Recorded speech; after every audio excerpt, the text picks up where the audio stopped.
بسم الله الرحمن الرحيم. يا أيها الناس اتقوا ربكم الذي خلقكم من نفس واحدة وخلق منها زوجها وبث منهما رجالا كثيرا ونساء، واتقوا الله الذي تساءلون به والأرحام، إن الله كان عليكم رقيبا. وآتوا اليتامى أموالهم ولا تتبدلوا الخبيث بالطيب ولا تأكلوا أموالهم إلى أموالكم إنه كان حوبا كبيرا. وإن خفتم ألا تقسطوا في اليتامى فانكحوا ما طاب لكم من النساء مثنى وثلاث ورباع، فإن خفتم ألا تعدلوا فواحدة أو ما ملكت أيمانكم ذلك أدنى ألا تعولوا. وآتوا النساء صدقاتهن نحلة، فإن طبن لكم عن شيء منه نفسا فكلوه هنيئا مريئا. ولا تؤتوا السفهاء أموالكم التي جعل الله لكم قياما وارزقوهم فيها واكسوهم وقولوا لهم قولا معروفا. وابتلوا اليتامى حتى إذا بلغوا النكاح، فإن آنستم منهم رشدا فادفعوا إليهم أموالهم ولا تأكلوها إسرافا وبدارا أن يكبروا. ومن كان غنيا فليستعفف، ومن كان فقيرا فليأكل بالمعروف. فإذا دفعتم إليهم أموالهم فأشهدوا عليهم وكفى بالله حسيبا. للرجال نصيب مما ترك الوالدان والأقربون، وللنساء نصيب مما ترك الوالدان والأقربون مما قل منه أو كثر نصيبا مفروضا.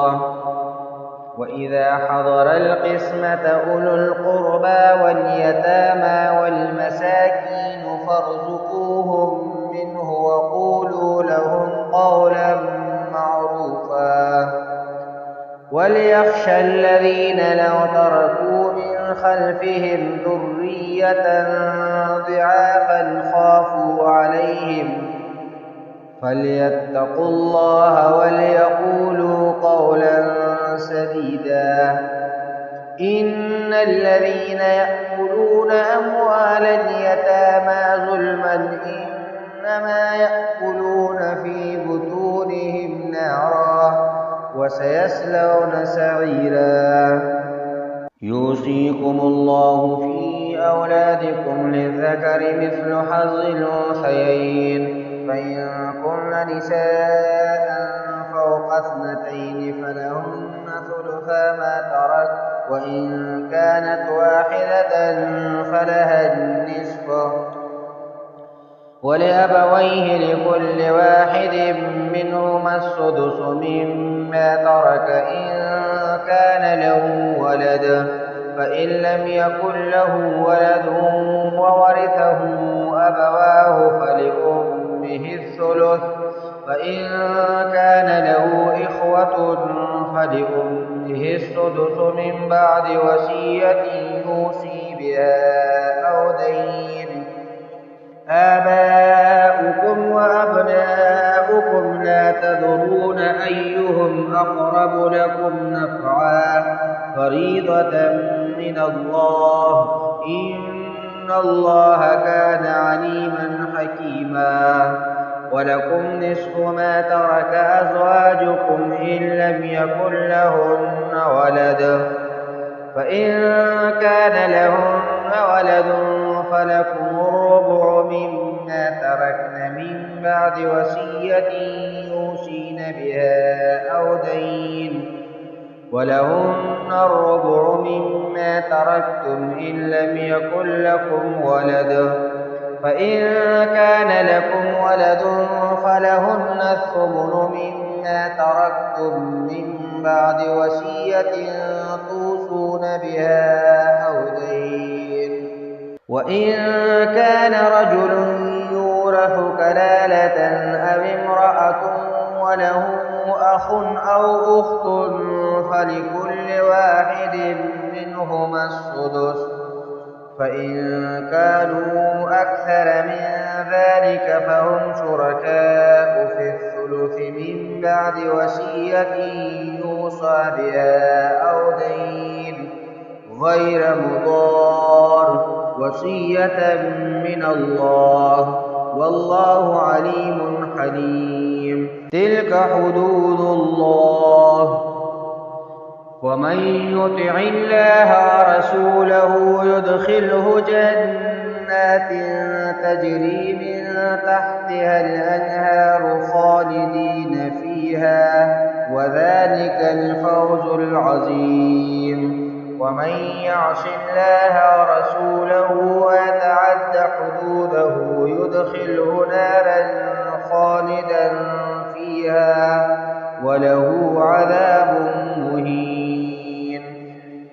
واللاتي يأتين الفاحشة من نسائكم فاستشهدوا عليهن 4 منكم، فإن شهدوا فأمسكوهن في البيوت حتى يتوفاهن الموت أو يجعل الله لهن سبيلا. واللذان يأتيانها منكم فآذوهما، فإن تابا وأصلحا فأعرضوا عنهما إن الله كان توابا رحيما. إنما التوبة على الله للذين يعملون السوء بجهالة ثم يتوبون من قريب فأولئك يتوب الله عليهم، وكان الله عليما حكيما. وليست التوبة للذين يعملون السيئات حتى إذا حضر أحدهم الموت قال إني تبت الآن، ولا الذين يموتون وهم كفار أولئك أعتدنا لهم عذابا أليما.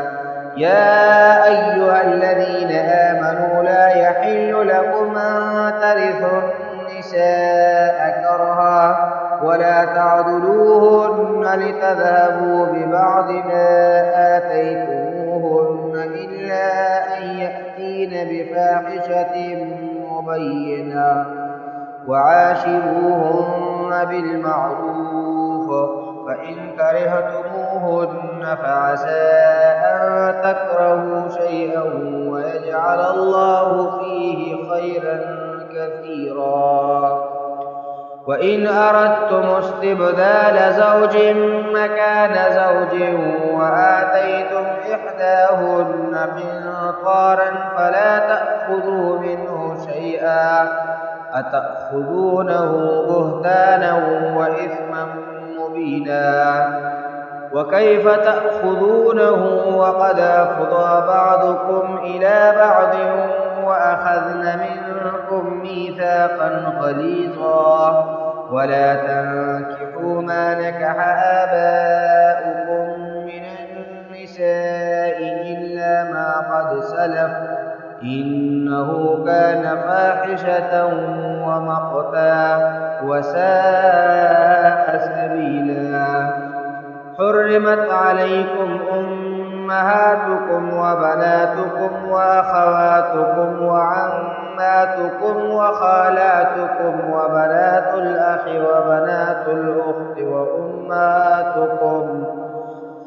وأمهاتكم اللاتي أرضعنكم وأخواتكم من الرضاعة وأمهات نسائكم وربائبكم اللاتي في حجوركم من نسائكم اللاتي دخلتم بهن فإن لم تكونوا دخلتم بهن فلا جناح عليكم وحلائل أبنائكم الذين من أصلابكم وأن تجمعوا بين الأختين إلا ما قد سلف إن الله كان غفورا رحيما